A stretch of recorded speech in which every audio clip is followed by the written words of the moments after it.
Hi hello welcome back to my YouTube channel. അപ്പോൾ ഇന്നത്തെ വീഡിയോയിലൂടെ ഞാൻ ഷെയർ ചെയ്യുന്നത് സെക്രട്ടേറിയറ്റ് അസിസ്റ്റൻറ്റ് എക്സാമിന് വേണ്ടിയിട്ട് ഞാൻ എങ്ങനെയാണ് പ്രിപ്പയർ ചെയ്യുന്നത് എന്നുള്ള കാര്യങ്ങളാണ്. അപ്പം ഞാൻ ആക്ച്വലി പ്രിപ്പയർ ചെയ്യുന്നത് ഓൺലൈനായിട്ടാണ്. ഓൺലൈൻ മെറ്റീരിയൽസ് ഒക്കെ യൂസ് ചെയ്തിട്ടാണ് ഞാൻ പ്രിപ്പയർ ചെയ്യുന്നത്. അപ്പം എൻ്റെ മനസ്സിൽ എപ്പോഴും ഉണ്ടാവുന്ന കുറച്ച് കൺഫ്യൂഷൻസ് ആണ്.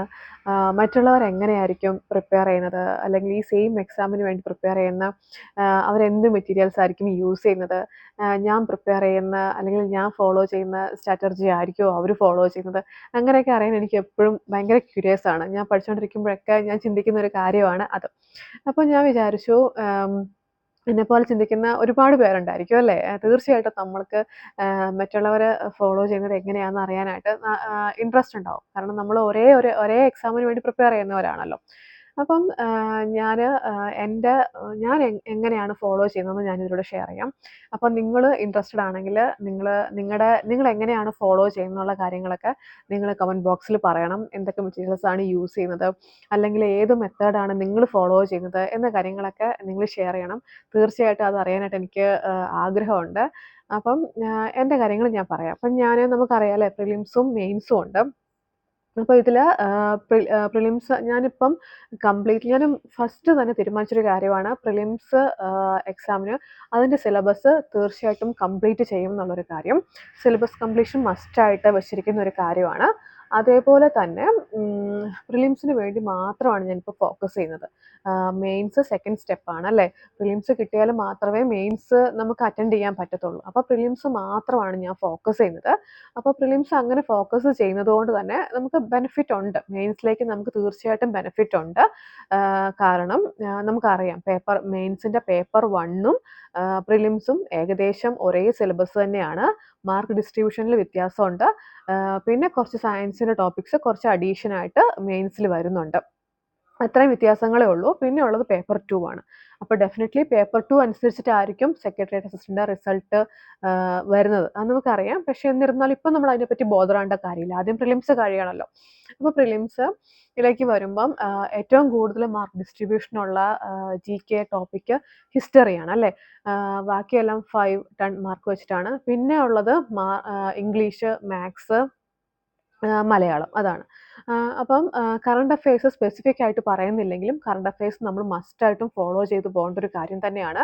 കാരണം അല്ലെങ്കിൽ മുന്നോട്ട് കറണ്ട് അഫെയർ പഠിക്കാൻ വരുമ്പോൾ നമുക്കത് ബുദ്ധിമുട്ടാവും. അപ്പോൾ കറണ്ട് അഫെയർ സ്പെസിഫിക് ആയിട്ട് പറഞ്ഞിട്ടില്ലെങ്കിലും കറണ്ട് അഫെയർ ഫോളോ ചെയ്യുക എന്നുള്ളത് ഞാൻ ഉറപ്പുവരുത്തിയിരിക്കുന്ന ഒരു കാര്യം തന്നെയാണ്. പിന്നെ സ്പോർട്സ്, ലിറ്ററേച്ചർ, ആ ഭാഗത്തുനിന്ന് നല്ല രീതിയിൽ മാർക്ക് ഉണ്ട് അല്ലേ? സാധാരണ എപ്പോഴും സ്കിപ്പ് ചെയ്യുന്ന ഒരു ഭാഗമാണ് നമ്മളത്. ഞാനത് സ്കിപ്പ് ചെയ്യുന്ന കൂടുതലും സ്പോർട്സൊക്കെ എനിക്ക് ഭയങ്കര പാടുള്ള ഒരു ഇതാണ്. ഓർത്തിരിക്കാനൊക്കെ കുറച്ച് പാടാണ്. എനിക്കത്ര ഇൻട്രസ്റ്റും ഇല്ലാത്തൊരു കാര്യമാണ്. അപ്പോൾ സ്കിപ്പ് ചെയ്യുന്നതാണ് ഞാൻ കൂടുതലും. അപ്പം മിക്കവാറും കറണ്ട് അഫയേഴ്സൊക്കെ സ്പോർട്സിൽ നിന്ന് വരാനാണ് ചാൻസ്. അപ്പം ഈ പ്രാവശ്യം ഞാൻ ഉറപ്പ് വരുത്തിയിരിക്കുന്ന ഒരു കാര്യമാണ്, സിലബസ് സ്കിപ്പ് ചെയ്യുന്ന പ്രശ്നമേ ഇല്ല എന്നുള്ള കാര്യം. കാരണം മുന്നേ ഒരു എക്സാമിന് വേണ്ടിയിട്ട് പ്രിപ്പയർ ചെയ്തുകൊണ്ടിരുന്നപ്പം എനിക്ക് പറ്റിയൊരു അബദ്ധമാണ്. സിലബസിലുള്ള എല്ലാ ടോപ്പിക്സിൽ നിന്നും എനിക്ക് പാടുള്ള കുറച്ച് പോർഷൻസ് ഞാൻ സ്കിപ്പ് ചെയ്ത് വിട്ടു എന്നുള്ളത്. പോർഷൻ എന്ന് പറഞ്ഞാൽ ആ ഒരു സബ്ജക്റ്റ് മൊത്തത്തിൽ ഞാൻ സ്കിപ്പ് ചെയ്തു ആക്ച്വലി. എന്നിട്ട് ഞാൻ വിചാരിച്ചത് ബാക്കിയുള്ള സബ്ജക്ട്സ് നന്നായിട്ട് പഠിക്കാം. അപ്പോൾ അതിനകത്തുനിന്ന് വരുന്ന ക്വസ്റ്റ്യൻസ് എനിക്ക് അറ്റൻഡ് ചെയ്യാൻ പറ്റുമല്ലോ. തറവായിട്ട് പഠിച്ചാൽ അതെനിക്ക് എന്തായാലും ആ മാർക്ക് ഉറപ്പിക്കാൻ പറ്റും. പഠിക്കാത്തതിൻ്റെ മാർക്കല്ലേ പോകുള്ളൂ എന്നുള്ളൊരു കോൺഫിഡൻസിലാണ് ഞാൻ പഠിച്ചു വന്നത്. പക്ഷേ എക്സാം ടൈമിൽ എന്ത് പറ്റിയെന്ന് വിചാരിച്ചിട്ടുണ്ടെങ്കിലും, ഞാൻ പഠിച്ച ടോപ്പിക്ക് പഠിച്ചതിൽ നിന്ന് വന്ന ടോപ്പിക്ക് വളരെ ടഫായിട്ടാണ് ചോദിച്ചത്. ആക്ച്വലി ആ ഒരു പോർഷൻ എനിക്ക് അതിനകത്തുനിന്ന് ഒരു ക്വസ്റ്റ്യനും അറ്റൻഡ് ചെയ്യാൻ പറ്റാത്ത തരത്തിൽ നല്ല ടഫായിട്ടാണ് ആ ഒരു പോർഷനിൽ നിന്ന് ക്വസ്റ്റ്യൻ വന്നത്. അപ്പോൾ അതുകൊണ്ട് എനിക്ക് ആ പോർഷൻ ഒന്നും എനിക്ക് ആൻസർ ചെയ്യാൻ പറ്റിയില്ല. ആൻസർ ചെയ്തിരുന്നെങ്കിൽ എന്തായാലും നെഗറ്റീവ് ആവുമായിരുന്നു, അത് വേറൊരു കാര്യം. പക്ഷേ ഒന്നും ആൻസർ ചെയ്യാൻ പറ്റില്ല. അപ്പോൾ അത്രയും എഫേർട്ട് ഇട്ട് ആ സബ്ജക്റ്റ് പഠിച്ചത് ആക്ച്വലി വെറുതെയായി. പക്ഷേ സ്കിപ്പ് ചെയ്ത ആ ഒരു സബ്ജക്റ്റിൽ നിന്ന് വന്ന ക്വസ്റ്റ്യൻസ് വളരെ എളുപ്പമുള്ള ക്വസ്റ്റ്യൻസ് ആയിരുന്നു. എല്ലാവർക്കും അറ്റൻഡ് ചെയ്യാൻ പറ്റുന്നത് മറ്റുള്ള സിമ്പിൾ ക്വസ്റ്റ്യൻസ് ആയിരുന്നു. പക്ഷെ ഞാനത് കംപ്ലീറ്റ്ലി സ്കിപ്പ് ചെയ്തു എന്നുള്ളതാണ് കാര്യം. അറ്റ്ലീസ്റ്റ് പ്രീവിയസ് ക്വസ്റ്റ്യൻസ് പോലും നോക്കിയില്ല. അപ്പം അറ്റ്ലീസ്റ്റ് അതെങ്കിലും നോക്കിയിരുന്നെങ്കിൽ കിട്ടുമായിരുന്നു. അപ്പോൾ എല്ലാവർക്കും അത് കിട്ടിയപ്പം എനിക്ക് ആ 2 പോർഷനും പോയി എന്നുള്ളതാണ്. അപ്പം സ്കിപ്പിംഗ് എന്നുള്ള ആ ഒരു മെത്തേഡ് അല്ലെങ്കിൽ ആ ഒരു പ്ലാൻ ഞാൻ അവോയ്ഡ് ചെയ്തിരിക്കുകയാണ്. അപ്പം ഇതിലേക്ക് വരുമ്പം ഞാൻ ഡെയിലി പ്രാക്ടീസ് ചെയ്യുന്ന വിചാരിച്ചിരിക്കുന്ന കാര്യങ്ങളാണ് മാത്സ്, ഇംഗ്ലീഷ്, മലയാളം, അതുപോലെ തന്നെ കറണ്ട് അഫെയർ അപ്ഡേറ്റ് ചെയ്ത് പോകാമെന്ന് വിചാരിക്കുന്നു. സ്പെസിഫിക് ആയിട്ട് എടുത്ത് പഠിക്കേണ്ടതെന്ന് വെച്ചിട്ടുണ്ടെങ്കിൽ സാഹിത്യത്തിലെ കുറച്ച് അവാർഡ്സും കാര്യങ്ങളൊക്കെ ഉണ്ടല്ലോ, അത് ഉറപ്പായിട്ടും കുറച്ച് വർഷം മുന്നേ ഉള്ള ചോദിക്കാൻ ചാൻസ് ഉണ്ട്. അപ്പം അത് കറണ്ട് അഫെയർ ആയിട്ട് കൂട്ടുന്നില്ല, അല്ലാതെ തന്നെ പഠിക്കണം.